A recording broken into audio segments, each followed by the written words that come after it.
こんにちは、村岡正則です。今日は釣りが上手くなる話です。今日のテーマはいつか大物がかかった時に知っておきたいことということでお話ししたいと思います。いくつか項目分けながら話すんですけど、それがね全て連動して全体としては一つの話なんだけど長くなっちゃうんで、4つぐらいにね分けてお話ししたいと思います。でこの動画を見ると大物が取れるようになります。大物っていうのは得てして不意にある日突然かかるものなんですね。でほとんどの初心者中級者は頭が真っ白になってパニックになってバラしてしまって、どうしたらよかったんだとか、後で知識を得てもっとあの時こうしてればよかったんだっていうふうに学んでいくんですけど、この動画を見ておけばとっさにねもしかしたらできるかもしれないということで、是非ね最後まで見て大物を取るための心得プラス知識をね覚えてください。でまず1つ目ですね、ちょっとカンペ見ながらいきたいと思います。1つ目は魚について知っておこうということですね。でまず大物がかかった瞬間、ルアーフィッシングにおいて大物がかかった瞬間、だいたい根がかりと思う人が大多数の当たり方をします。でそれは何でかというと魚が大きいからなんですね。スズキだったら5キロ、もっとあるかな、7キロ8キロ10キロというようなサイズが水中で食うわけですから、一瞬あって合わせても大きい魚は人間が軽い力でちょっと引いたぐらいでは全く動きません。だから根がかりと思うんですね。でも大物釣りが上手い人、上級者はそういうもんだって分かってるんで動かない、根がかりって多分思ったと同時にもう大物である可能性に備えて体がね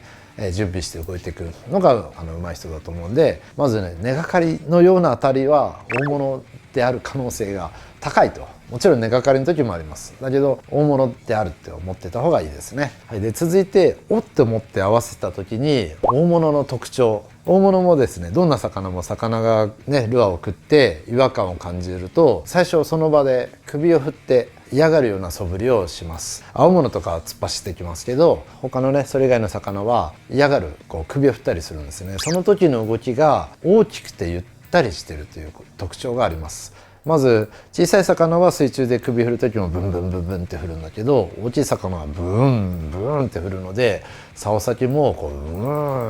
うんって感じで動きます。でその時のこの竿先、首振った分糸引っ張りますんでうんって持ってった振り幅とそのリズムですね、ゆったりしたリズムかどうかでこれは大きい、もしくはブンブンブンブンってきたらそんなでもないっていうような判断を多分上級者はとっさにしてると思います。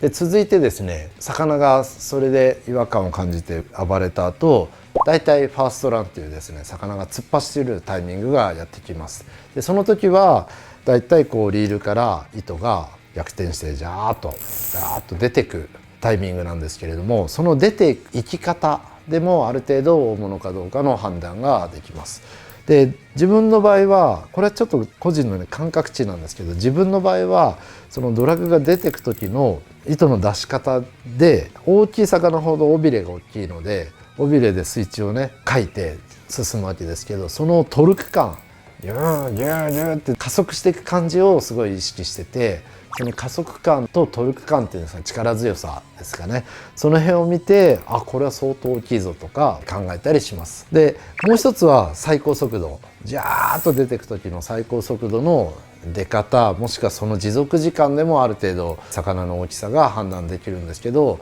こっちはちょっと例外がいっぱいあって、魚も口にかかった時はそういう風になるけど、中くらいの魚とかが背中とか胸びれの近くにかかった時なんかはとてもね最高速度が出てピャーッと走ってくるような動きになるんで、必ずしも速い動きでスピードわーっと出てったから大物であるってことはないっていうのも経験積んでいけば分かると思います。だけどその出方の時はトルク感はないんですね、先に言った。だからトルク感とスピードとそれからそのザーッと出てく時間ですね、時間が長い時ほど怪しいんです。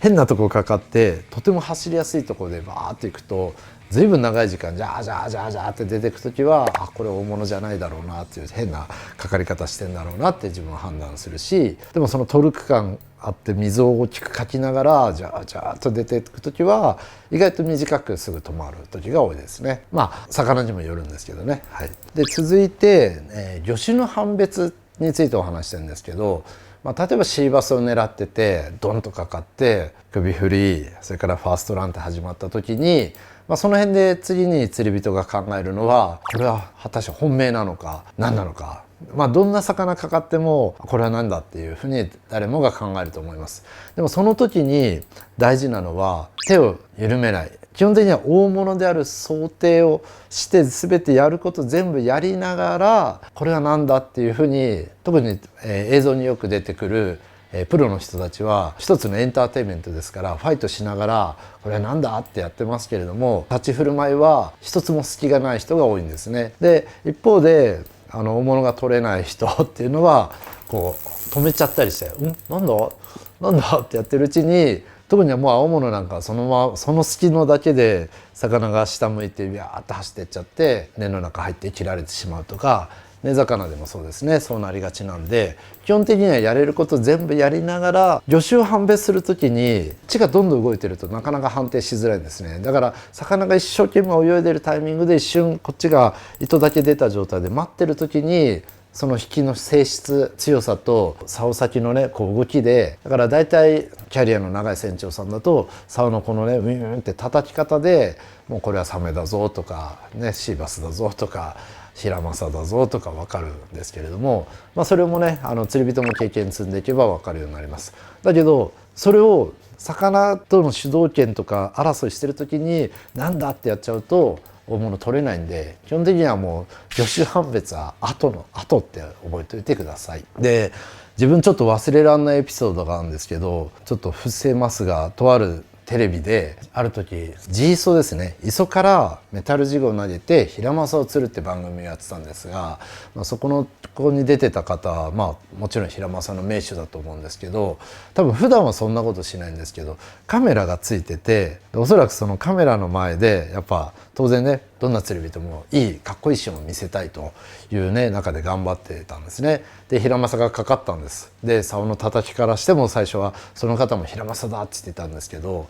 その地域はですねとかその時期はヒラマサと同時にブリもかかるんですね。でなぜかその地域ではブリはすごく格下でヒラマサが格上っていう文化があって、多分僕が勝手な想像ですけど、その人はテレビカメラの前でブリをあんな一生懸命必死にやってあげたらかっこ悪いって思ったんじゃないかと思うんですよね。で途中聞いちゃうんです。なんだブリかなヒラマサかなブリかなって。でそれで結構長い時間止めてる間に魚の方に体勢が出来上がって、そこから一方的に走られて根に潜られて切られて、いや今のスピードはヒラマサだったみたいなことをおっしゃってて、うわもったいないなと思ったんですね。でそれはそれでしゃあないけど、そこで一つシーンが終わって、でまたその方がタックルを組み直してまたやってた時にまたかかったんですね。でまたかかった瞬間「ヒラマサだ!」っつってる時にまた途中でですね、膠着状態の時に「ブリか?」って言い出す。でそこで止めちゃうんです。その瞬間僕はテレビで「負け!」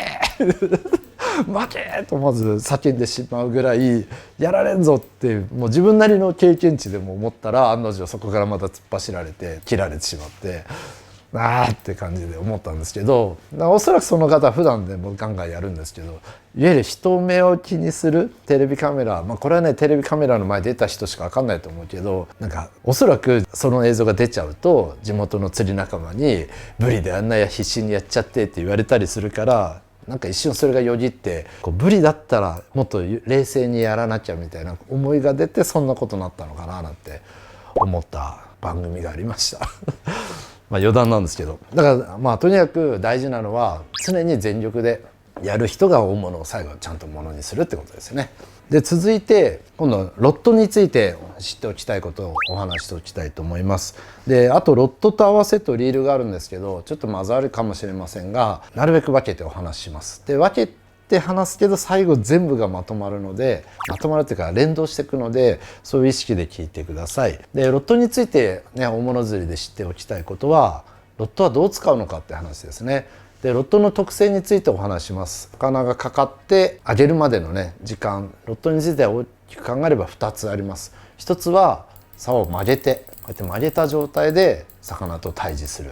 もう一つは竿を曲げないで比較的まっすぐにして対峙する。2つあります。はい、じゃあまず竿を曲げて魚とね対峙するメリット、最大のメリットは針が外れにくいということです。これね皆さんも考えればわかると思うんですけど、かかってる状態で竿が曲がってると魚が首を振ったりいろんな動きをする中で糸がたるんでしまうと針が外れやすくなります。なので糸がたるまないためにリーダーと呼ばれるナイロンとかフロールは多少は伸びる性質があります。で P ラインも 100m あたりに対して 3m ぐらい伸びるんですけど、ただそれはあくまでめちゃくちゃ引っ張った時に 3m 伸びるんであって、魚がこう普段暴れる中ではほとんど伸びないです。この今のね P ラインって呼ばれてるやつは。なので竿しかもう吸収する要素がないんで、竿を曲げておくと針が外れないっていうのが最大のメリットです。で続いて2つ目のメリットは身切れしづらい。竿が吸収するので魚に対するこういろんなテンションのかかり方が柔らかになります。何かと柔らかになるんですね。だからかかりどこが悪くてちょっと強くピッて引っ張ったら身切れってて浅くかかっててピッて外れてしまうやつが竿が吸収してくれたおかげで外れないで寄せてこれるっていう効果が曲げた時は期待できます。で3つ目は曲げると同時に竿を立てた場合、どっちかといえば立てた時ですね。竿先を高くすればするほど魚と僕らをつなぐ釣り糸が水中に入る位置が遠くになるんですね。でこれが結構大事で、やっぱり特におかっぱりから釣ってるような時は足元には魚にね切られる要素がいっぱいありますし、水中の中に長くラインが使ってる時ほど何かのトラブルに遭遇しますんで、上手い人ほど極力状況によるんですけど、上手い人ほどなるべくラインは水につけないでファイトしたがるっていう傾向があります。だからそのために竿を立てるって人は多いです。今度寝かして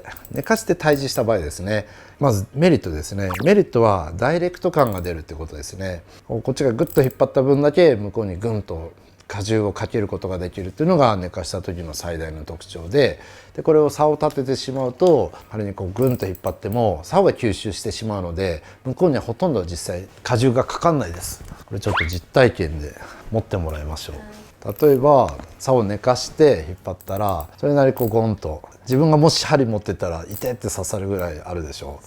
う。だけどこれが竿を立てると全然来ない。でも一つこの後の項目でも話すんですけど、僕の力感はめちゃくちゃ重い。うーんってやっても実は軽い。だけど竿を寝かしてこう引っ張った方がグーって確実に引っ張るでしょ。だからダイレクト感っていうのはここで使うんですけど、遠くの魚であればあるほど針を刺すのは難しいので、上手い人はみんな遠ければ遠いほど、それから針が太ければ太いほど、魚の口が硬ければ硬いほど必ず一度どこかでこれを入れて、例えば自分で腕を引く、自分が下がる、いろんな要素でダイレクト感の中で引っ張って針を刺すのが上手い人がやっぱ大物を釣ります。でクターってこうやってても実は全然来ないでしょこんなになってても来ない。映像的にはかっこいいし、釣り人は大体竿が曲がると幸せなんで幸福度はこっちの方が高いです。こう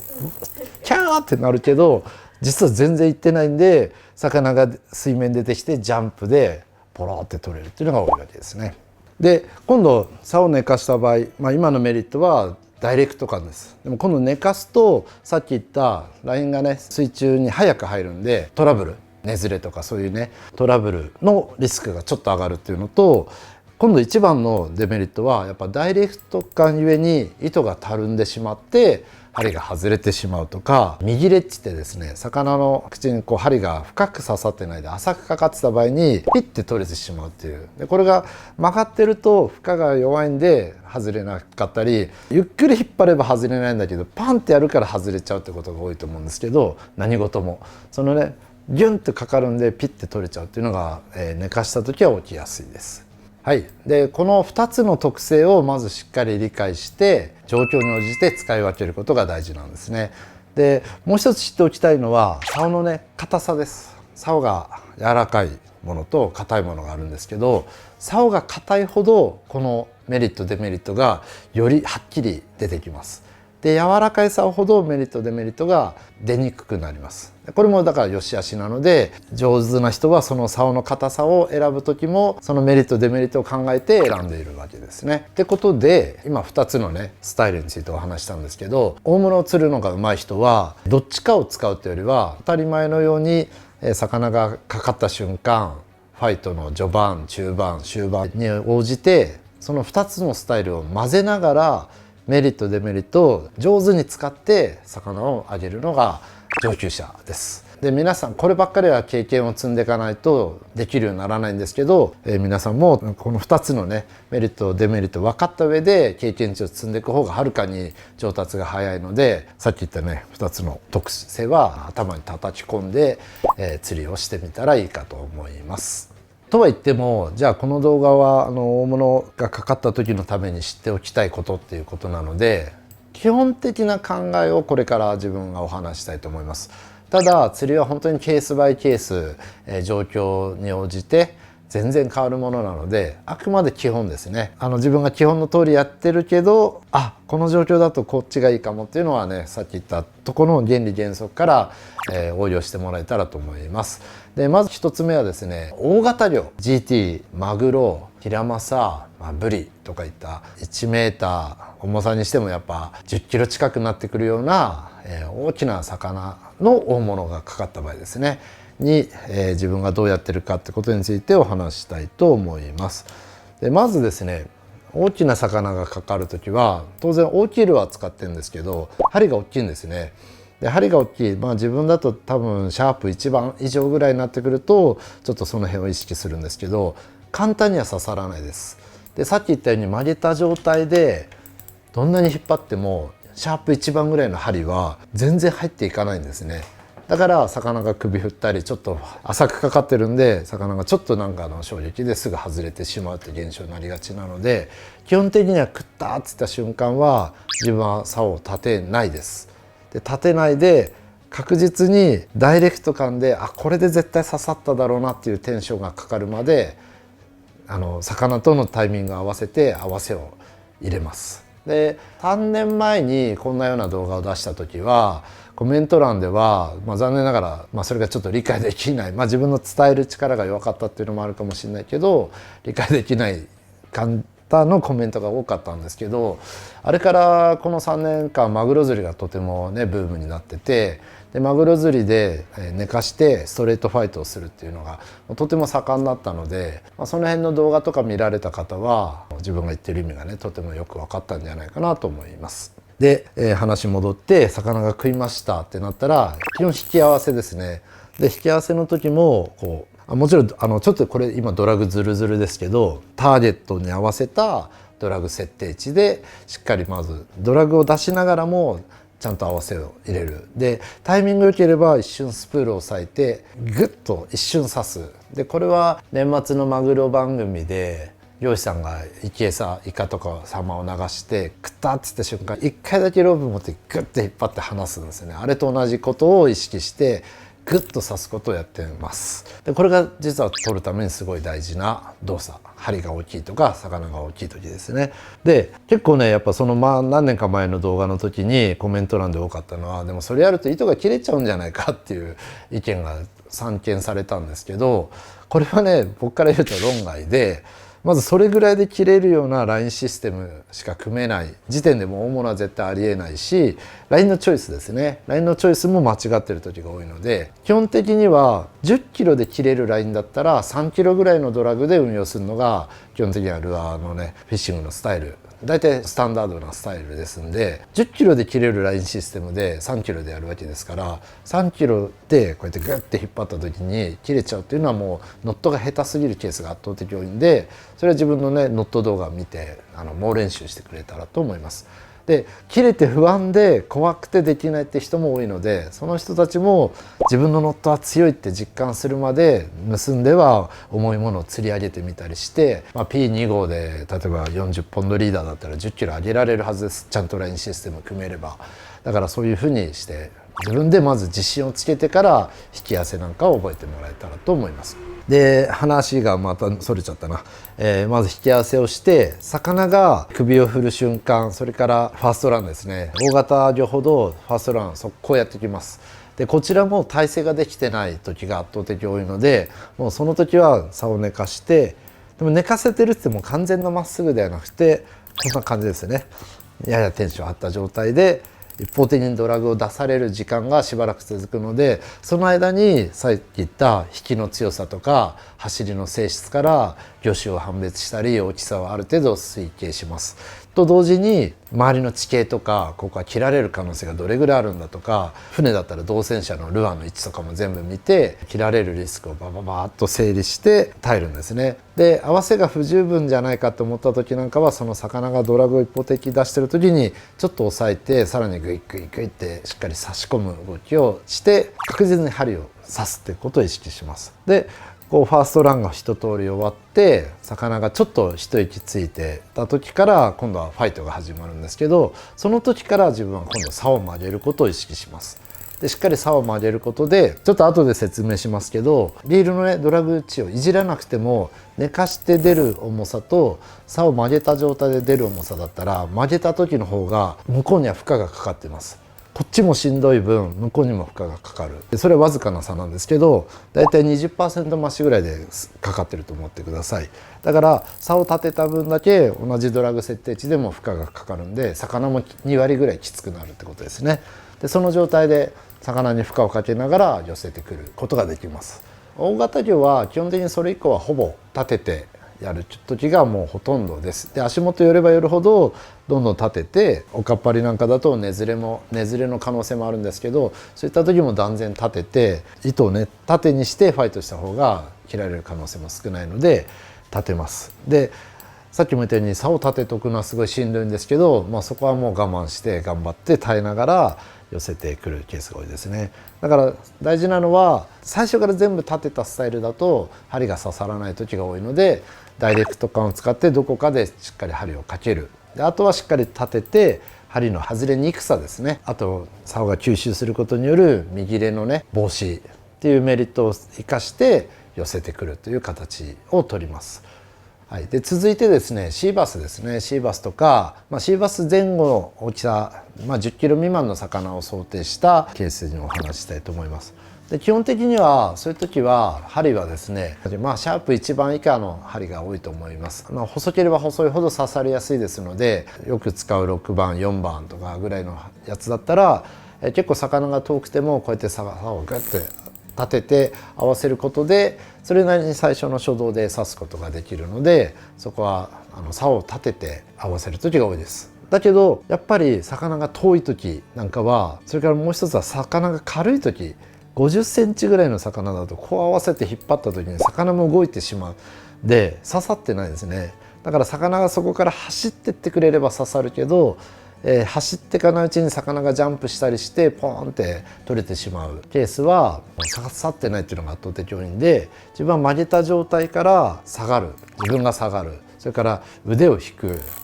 こう曲げながら腕を引く、それから体をひねるっていうのかな、この状態から体をひねって要は糸を引っ張る動作をしてしっかり刺すことを意識します。で刺した後は基本的には竿の曲がりを使って寄せてきてっていう感じでやりますね。で魚が中型シーバスぐらいの魚の時は魚がねとにかく元気に暴れる魚が多いので、やっぱり一番多いのは糸がたるんで針が外れる、それから見切れのばらしが多いので、合わせさえ入った後は竿をしっかり常に曲げる意識ですね。で曲げる意識も大事で、こう先端だけ曲がってる感じだと簡単に反対側に戻っちゃうぐらい糸がたるむので、自分はいつもこのバットって呼ばれるこのリールシートからの上の部分ですね、ここが曲がってることを常に意識しています。でどっちかといえばここを曲げるった意識を持つと竿先の方はたるんでる時が多いんですけど、それはテンションが緩んで竿が戻ってくると今度は竿先が曲がり出すんで、ここを曲げる意識でファイトしておくと簡単なことでは糸が緩んで外れるとかね、そういったことはないので、ファイト中はここを曲げるのを意識したらいいと思います。で続いてですね合わせですね。合わせちょっとさっきロットのとこで一緒に話しちゃったのが多いんでささっといきます。まずロットを立てる合わせ、要はロットを紛らわせですね。紛らわせはメリットが、針を刺す力は弱いです。これメリットとしてもデメリットとしてもあるんですけど、ビシッて合わせて人間がめちゃくちゃ速いスピードで力強くやっても向こうにはほとんど行ってないです。だから弱いってことは分かっておいてください。でだけどその代わりだからかかり方はとてもスムースにかかるんですね。だから変なトラブルは起きづらいというやり方、それから魚が驚かないっていうメリットもあります。デメリットでもあるかな。特に大型の魚ほどこっちが「おっしゃ来た!」ってやって魚が飛べばほとんど負荷かかってないんで、根がかりかもって思うってことはですね、魚じっとしてるんですね。で食ったと思ってじっとしてるケースが多いので、実は魚かかったことすら気づいてないっていうケースもあります。これはもうね100キロとか超えるようなナマズ釣りなんかだと、自分がねもう何度合わせてもう渾身の力で汗叩き込んでも魚はね自分が釣り糸とつながったことすら分からずゆっくり泳いでってそのまま池の反対側に消えていくみたいな経験も自分海外でしてるんですけど、それぐらいだから実はこちらがいろいろやっててもね魚って違和感いってないなっていう事例ですね。だから竿を曲げて合わすっていうのは得てして口が柔らかい魚、それから細い針の時に意識してくださいねっていうやり方で、反対に今度竿を寝かす、竿を曲げないでロットを引くような合わせなんかは、針を刺す力がとても強いです。だから口が硬い魚、それから針が太い時、もう一つは遠くの魚ですね。遠くの魚にしっかり刺す時は引くっていうダイレクト感を意識してもらえたらと思います。でデメリットとしてはダイレクト感ゆえの急激なね力のテンションのかかり具合があるんで、見切れを起こしたりラインブレイクをしてしまう、ラインにね傷が入ってたりするとそこでパンって飛んでしまう可能性もあるので、ちゃんとラインの管理とかはしっかりしていきましょうということですね。で大事なのはこれをミックスして状況で使いこなしていくということです。そしたら最後ですね、リールについてお話しておきたいと思います。リールはとても重要なね、今の現代ルアーフィッシングにおいてロッドよりも重要なのがリールじゃないかなって自分は考えています。でリールにはドラグっていう機能があります。僕大物を釣る時に大事な考えは糸の巻き量とかハンドルパワーとか置いといて、大事なのはドラグワークですね。ドラグをどう生かすかという点についてお話ししたいと思います。で自分の実体験だったりその場に遭遇した実体験、それからテレビ映像とかで間違いなく今の大きかったなっていう実体験で大物をばらしてしまう時の時間的な割合なんですけど、大物が食ってからですね3秒以内にばらすのが 60% ぐらいです。かからないとか、最初の首振りで外れるとか、最初のファーストランで取れてしまうとかで、それはほとんど針にね刺さらなかったケースがねもう 60% ぐらい